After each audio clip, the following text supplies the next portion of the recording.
La Dama de las Camelias, de Alexandre Dumas hijo.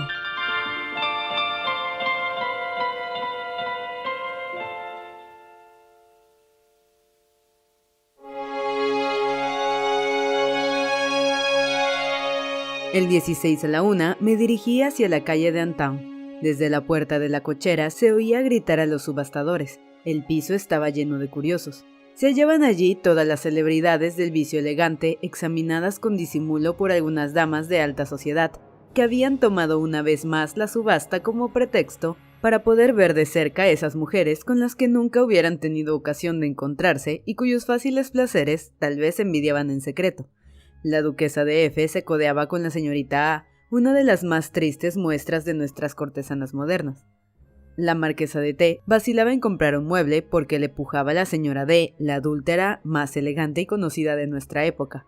El duque de Y, que en Madrid pasaba por arruinarse en París por arruinarse en Madrid, y que en resumidas cuentas no gasta ni su renta, mientras charlaba con la señora M, una de nuestras cuentistas más ocurrentes, que de cuando en cuando se digna escribir lo que hace y firmar lo que escribe. Intercambiaba miradas confidenciales con la señora N, esa bella paseante de los Campos Elíseos, siempre vestida de rosa o de azul, y que va en un coche tirado por dos grandes caballos negros que Tony le vendió por 10,000 francos y que ella pagó. En fin, la señora R, que solo con su talento saca el doble de lo que las mujeres de mundo sacan con su dote, y el triple de lo que otras sacan con sus amores, había ido a pesar del frío a hacer algunas compras, y no era ella ciertamente a la que menos miraban. Podríamos seguir criticando las iniciales de un buen número de personas reunidas en aquel salón, y no poco sorprendidas de encontrarse juntas, pero tememos cansar al lector. Digamos solamente que todo el mundo estaba de una alegría loca y que muchas de las que se encontraban allí habían conocido a la muerta, pero no parecían acordarse de ello. Reían a carcajadas, los tasadores gritaban hasta desgañitarse, los comerciantes que habían invadido los bancos colocados ante las mesas de subastar en vano intentaban imponer silencio para hacer sus negocios con tranquilidad. Nunca hubo reunión tan variada y ruidosa como aquella.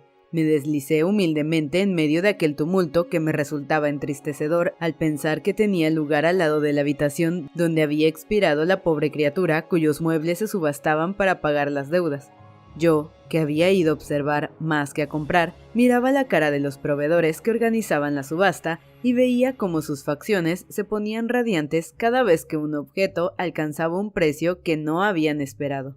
Gente honrada que había especulado con la prostitución de aquella mujer, que había ganado un 100% con ella, que había perseguido con papeles timbrados los últimos momentos de su vida y que tras su muerte venía a recoger los frutos de sus honorables cálculos a la vez que los intereses de su vergonzoso crédito. Cuánta razón llevaban los antiguos que tenían un solo y mismo Dios para los mercaderes y para los ladrones. Vestidos, cachemiras, joyas se vendían con una rapidez increíble. Nada de todo aquello me convenía y seguí esperando.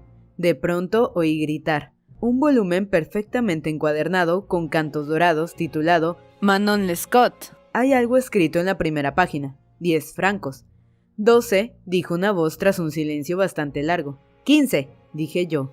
¿Por qué? No podría decirlo. Sin duda, por aquel algo escrito. 15, repitió el tasador. 30, dijo el primer postor en un tono que parecía desafiar a quien siguiera pujando. Aquello se estaba convirtiendo en una lucha. 35, grité entonces en el mismo tono. 40, 50, 60, 100. Confieso que si hubiera querido causar sensación, lo había conseguido plenamente, pues tras aquella puja se hizo un gran silencio y me miraron para saber quién era el hombre que parecía tan resuelto a poseer aquel volumen. Parece que el acento con que pronuncié mi última palabra convenció a mi antagonista, así que prefirió abandonar una lucha que no hubiera servido más que para hacerme pagar 10 veces el precio del volumen, e inclinándose, me dijo con mucha amabilidad, aunque un poco tarde: «Me rindo, caballero». Como nadie dijo nada, el libro fue adjudicado, temiendo una nueva cabezonería que mi amor propio tal vez habría apoyado, pero que mi bolsillo habría llevado ciertamente muy a mal. Di mi nombre, mandé apartar el volumen y bajé. Debí de dar mucho que pensar a aquella gente que, testigo de la escena, sin duda se preguntaría con qué objeto había ido a pagar 100 francos por un libro que podía conseguir en cualquier sitio por 10 o 15 francos como mucho. 1 hora después ya había mandado a buscar mi compra. En la primera página, a pluma, con una letra grande, estaba escrita la dedicatoria del donante del libro. Dicha dedicatoria ponía solo estas palabras: Manon a Marguerite, humildad. Estaba firmada, Armand Duval. ¿Qué quería decir la palabra humildad? Según la opinión del tal Armand Duval, ¿qué superioridad reconocía Manon en Marguerite, la del desenfreno o del corazón? La segunda interpretación era la más verosímil, pues la primera no hubiera sido más que una franqueza impertinente que no habría aceptado Marguerite, pese a la opinión que tuviera de sí misma. Salí otra vez y no volvió a ocuparme del libro hasta por la noche a la hora de acostarme. Manon Lescaut es realmente una historia conmovedora que me conozco al detalle y sin embargo, cuando cae en mis manos ese volumen, mi simpatía por él me sigue atrayendo. Lo abro y por 100ª vez revivo con la heroína del abate Prévost. Y es que es una heroína tan real que me parece haberla conocido. En aquellas nuevas circunstancias, la especie de comparación que se daba entre ella y Marguerite hacia la lectura tuviera para mí un aliciente inesperado, y a mi indulgencia se añadía la piedad, casi el amor por la pobre chica a cuya herencia debía yo el volumen. Manon había muerto en un desierto, es verdad, pero también en los brazos del hombre que la amaba con todas las energías de su alma y que una vez muerta le cavó una fosa, la regó con sus lágrimas y en ella sepultó su corazón, mientras que Marguerite, pecadora como Manon y quizá convertida como ella, había muerto en el seno de un lujo suntuoso, a juzgar por lo que yo había visto en el hecho de su pasado, pero también en medio de ese desierto del corazón mucho más árido, mucho más vasto, mucho más despiadado que aquel en el que había sido enterrada Manon. Marguerite, en efecto, según supe por ciertos amigos que conocían las últimas circunstancias de su vida, no llegó a ver un auténtico consuelo sentado a su cabecera durante los 2 meses que duró su lenta y dolorosa agonía. De Manon y Marguerite mi pensamiento se dirigió luego hacia las que yo conocía y que veía encaminarse cantando hacia una muerte casi siempre invariable. Pobres criaturas. Si amarlas es un error, lo menos que podemos hacer es compadecerlas. Compadecemos al ciego que nunca ha visto la luz del día, al sordo que nunca ha oído los acordes de la naturaleza, al mudo que nunca ha podido expresar la voz de su alma y so pretexto de un falso pudor. No queremos compadecer esa ceguera del corazón, esa sordera del alma, esa mudez de la conciencia que enloquecen a la desgraciada afligida y sin querer la hacen incapaz de ver el bien, de oír al Señor y de hablar la lengua pura del amor y de la fe. Hugo ha escrito Marion Lelorme, Musset ha escrito Berneret, Alexandre Dumas ha escrito Fernand. Los pensadores y poetas de todos los tiempos han presentado a la cortesana la ofrenda de su misericordia y alguna vez un gran hombre las ha rehabilitado con su amor e incluso su nombre. Si insisto tanto en este punto es porque quizá muchos de los que van a leerme ya están dispuestos a rechazar este libro por temor a no ver en él más que una apología del vicio y de la prostitución, y sin duda la edad del autor no contribuye mucho a disipar ese temor. Que los que piensen así se desengañen y sigan leyendo, si ningún otro temor los detenía. Estoy sencillamente convencido de un principio, y es este: para la mujer que por su educación no ha aprendido bien, Dios abre casi siempre 2 senderos que la hacen volver a Él. Esos senderos son el dolor y el amor. Son difíciles. Las que se deciden acaban con los pies ensangrentados y las manos desgarradas, pero al mismo tiempo dejan en las zarzas del camino los aderezos del vicio y llegan a término con esa desnudez que no causa vergüenza ante el Señor. Los que se encuentran con estas intrépidas y viajeras deben apoyarlas y decirles a todos que se han encontrado con ellas, pues al publicarlo indican el camino. No se trata de colocar ingenuamente a la entrada de la vida 2 postes, uno con la inscripción Ruta del Bien y otro con la advertencia Ruta del Mal, y decir a los que se presentan, escojan. Hay que enseñar como Cristo a los que se han dejado tentar por los alrededores los caminos que conducen de la segunda ruta a la primera, y sobre todo hay que evitar que el comienzo de estos caminos sea demasiado doloroso ni parezca demasiado impenetrable. Ahí está el cristianismo con su maravillosa parábola del hijo pródigo para aconsejarnos la indulgencia y el perdón. Jesús rebosaba de amor hacia esas almas heridas por las pasiones de los hombres y le gustaba curar sus llagas sacando de esas mismas llagas el bálsamo que las sanaría. Así decía Magdalena: mucho te será perdonado porque has amado mucho. Sublime perdón que despertaría una fe sublime.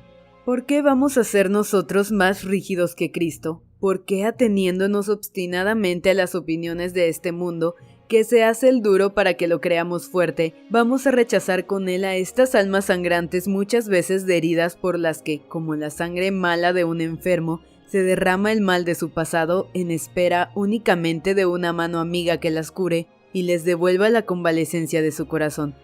Ahora me dirijo a mi generación, aquellos a quienes las teorías de Voltaire han dejado por suerte de existir, aquellos que como yo comprenden que la humanidad se encuentra desde hace 15 años en uno de sus impulsos más audaces. La ciencia del bien y del mal ha sido adquirida de una vez para siempre, la fe se reconstruye, el respeto por las cosas santas nos ha sido devuelto, y si el mundo no es bueno del todo, al menos es mejor. Los esfuerzos de todos los hombres inteligentes tienden hacia el mismo fin, y todas las grandes voluntades van enganchadas al mismo principio. Seamos buenos, seamos jóvenes, seamos auténticos. El mal no es más que vanidad. Tengamos el orgullo del bien y sobre todo no desesperemos. No despreciemos a la mujer que no es madre, ni hermana, ni hija, ni esposa. No reduzcamos la estima a la familia, la indulgencia al egoísmo, puesto que en el cielo hay más alegría por un pecador arrepentido que por 100 justos que no han pecado nunca. Intentemos alegrar al cielo. Él puede devolvérnoslo con creces. Vayamos dejando por el camino la limosna de nuestro perdón a aquellos a quienes los deseos terrenales han perdido y que una esperanza divina puede salvar. Y como dicen las viejas cuando aconsejan un remedio casero, si no hace bien, daño tampoco va a hacer. Ciertamente ha de parecer harto presuntuoso por mi parte querer sacar tan grandes resultados de un tema tan insignificante como el que trato, pero soy de los que creen que en las cosas pequeñas está todo. El niño es pequeño y contiene al hombre. El cerebro es estrecho y alberga el pensamiento. El ojo es solo un punto y abarca leguas.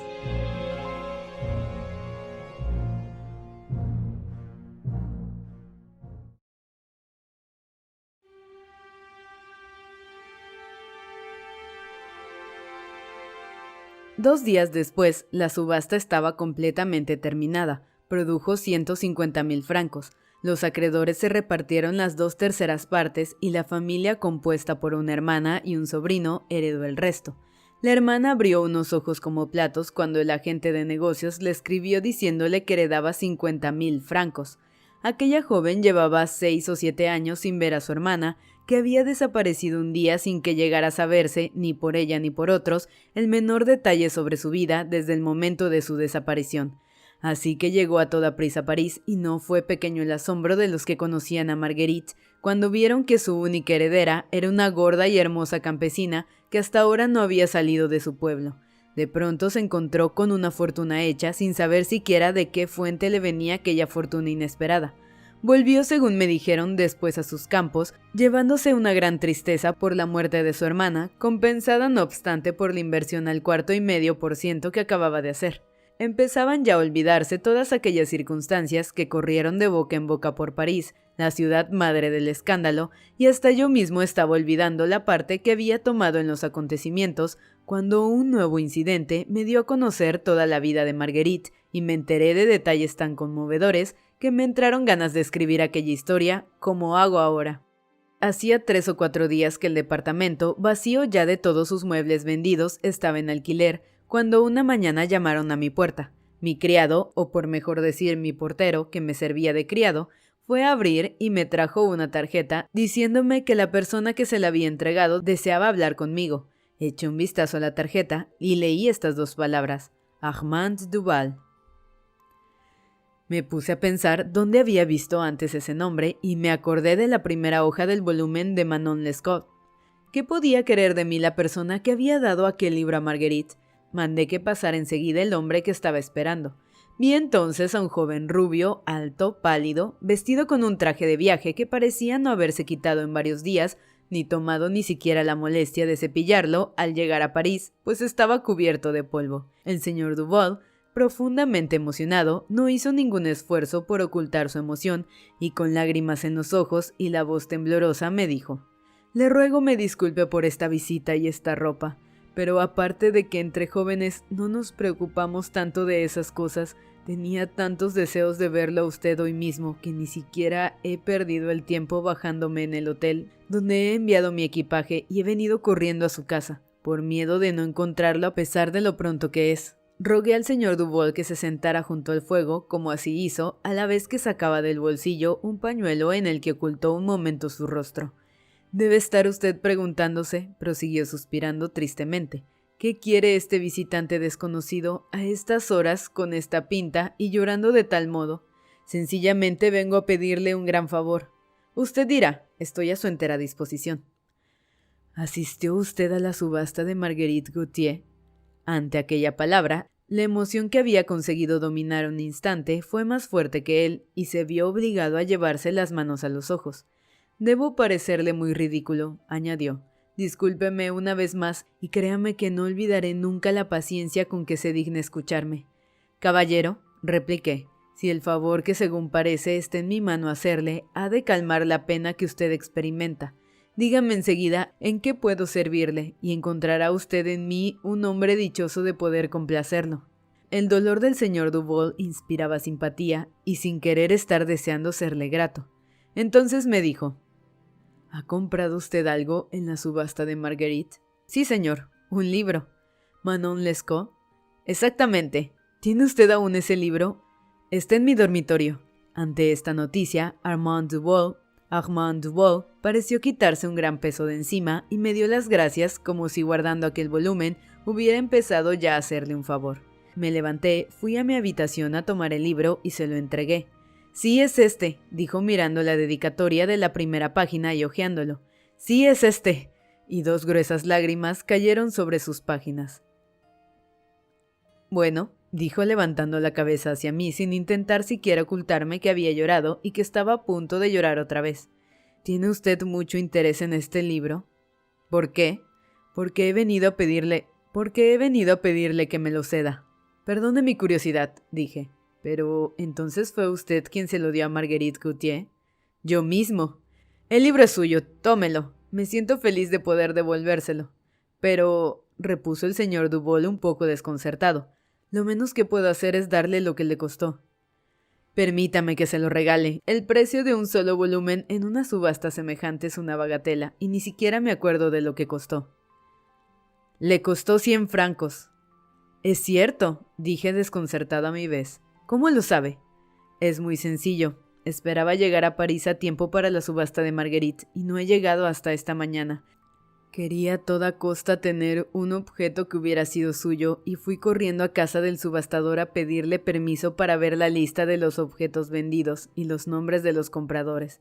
Vi que usted había comprado este libro y decidí rogarle que me lo cediera, aunque el precio que pagó por él me hizo temer si no estaría usted también ligado por algún recuerdo a la posesión de este volumen. Al decir esto, Armand parecía evidentemente temer que yo hubiera conocido a Marguerite como la había conocido él.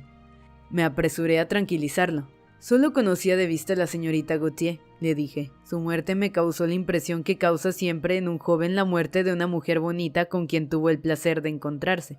Quise comprar algo en su subasta y me empeñé por pujar por este volumen, no sé por qué, por el placer de hacer rabiar a un señor que se había encarnizado con él y parecía desafiarme a ver quién se lo llevaba. Así que, se lo repito, el libro está a su disposición, y le ruego otra vez que lo acepte, para que no lo obtenga de mí como yo lo obtuve de un subastador, y para que sea entre nosotros el compromiso de un conocimiento más amplio y de unas relaciones más íntimas. Está bien, me dijo Armand, tendiéndome la mano y estrechando la mía.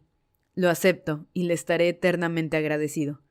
Yo tenía buenas ganas de interrogar a Armand acerca de Marguerite, pues la dedicatoria del libro, el viaje del joven y su deseo de poseer aquel volumen me picaban la curiosidad, pero temía que al interrogar a mi visitante pareciera que no había rehusado su dinero sino para tener derecho a meterme en sus asuntos. Diríase que adivinó mi deseo, pues me dijo, ¿ha leído usted este volumen? De arriba abajo. ¿Qué ha pensado usted de las 2 líneas que escribí? He comprendido enseguida que a sus ojos, la pobre chica a quien usted dio ese volumen era alguien fuera de lo común, pues me resistí a ver en esas líneas solo un cumplido banal. Y tenía usted razón. Aquella chica era un ángel. Tenga, me dijo, lea esta carta. y me tendió un papel que parecía haber sido leído y releído muchas veces. Lo abrí. Decía lo siguiente: Querido Armand, he recibido su carta y doy gracias a Dios porque está usted bien. Sí, amigo mío, yo estoy enferma y de una de esas enfermedades que no perdonan, pero el interés que aún se toma usted por mí disminuye mucho mis sufrimientos.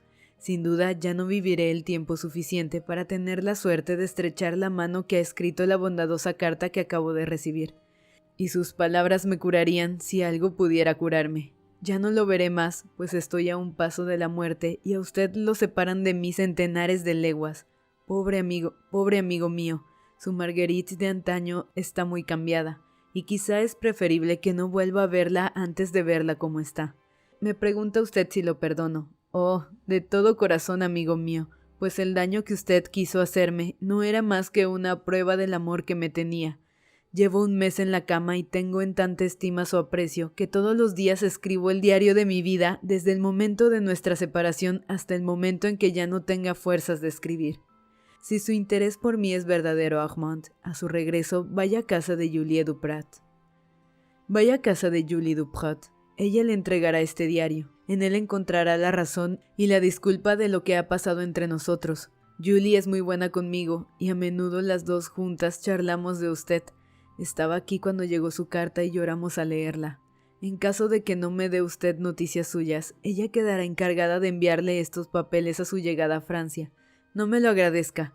Este volver todos los días sobre los únicos momentos felices de mi vida me hace un bien enorme, y si usted va a encontrar en su lectura la disculpa del pasado, yo encuentro en ella un continuo alivio. Quisiera dejarle algo para que me tuviera usted siempre en su recuerdo, pero todo lo que hay en la casa está embargado y nada me pertenece. ¿Comprende usted, amigo mío? Voy a morir, y desde mi dormitorio oigo andar por el salón al vigilante que mis acreedores han puesto allí para que nadie se lleve nada ni me quede nada en caso de que no muriera. Espero que aguarden hasta el final para subastarlo. Oh, qué despiadados son los hombres. No me equivoco, es mejor decir que Dios es justo e inflexible. Pues bien, querido amigo, venga usted a la subasta y compre cualquier cosa, pues si apartara yo el menor objeto para usted y se enterasen, serían capaces de denunciarlo por ocultación de objetos embargados. ¡Qué vida tan triste la que dejo!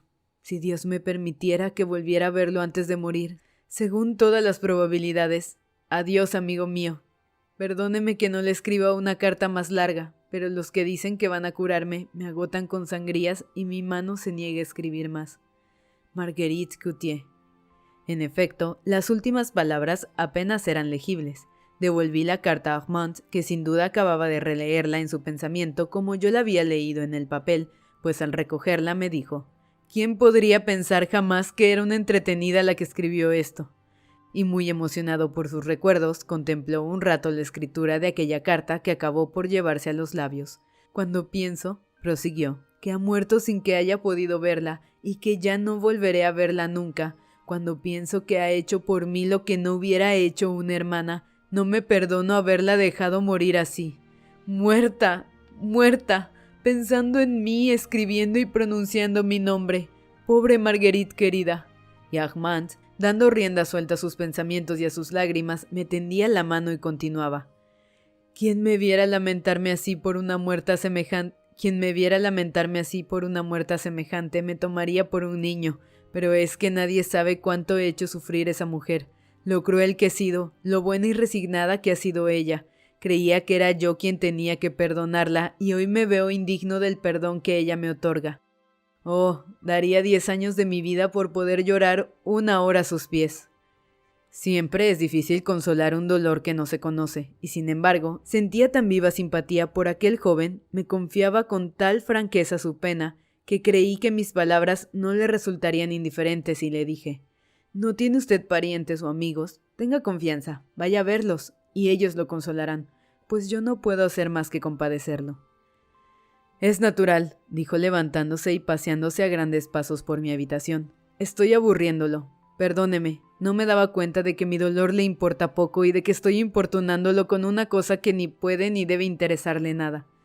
No ha interpretado bien usted mis palabras. Estoy completamente a su disposición, solo que siento mi incapacidad para calmar su pena. Si mi compañía y la de mis amigos pueden distraerlo, en fin, si me necesita usted para lo que sea, quiero que sepa que tendré un gran placer en poder serle grato. Perdón, me dijo. El dolor exacerba las emociones. Deje que me quede unos minutos más, el tiempo justo para secarme los ojos, para que los mirones de la calle no se queden mirando como una curiosidad a este mocetón que llora.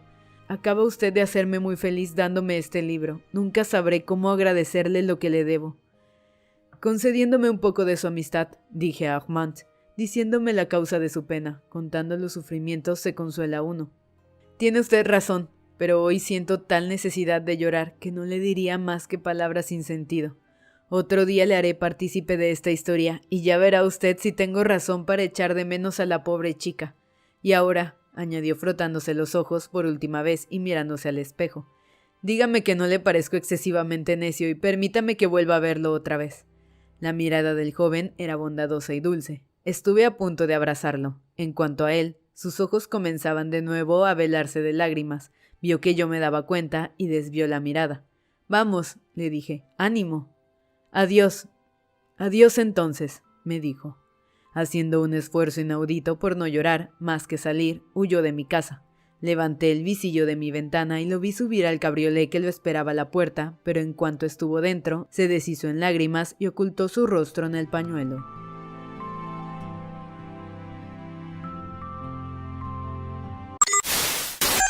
Si te ha gustado esta historia, dale like, compártela y suscríbete a nuestro canal. Tenemos capítulos nuevos todos los lunes, miércoles y viernes. También nos puedes seguir en nuestras redes sociales, Facebook, Instagram y Twitter. Encontrarás los links en la caja de descripción, así como toda la información sobre el texto que acabas de escuchar. También puedes dejarnos en los comentarios recomendaciones de libros que deberíamos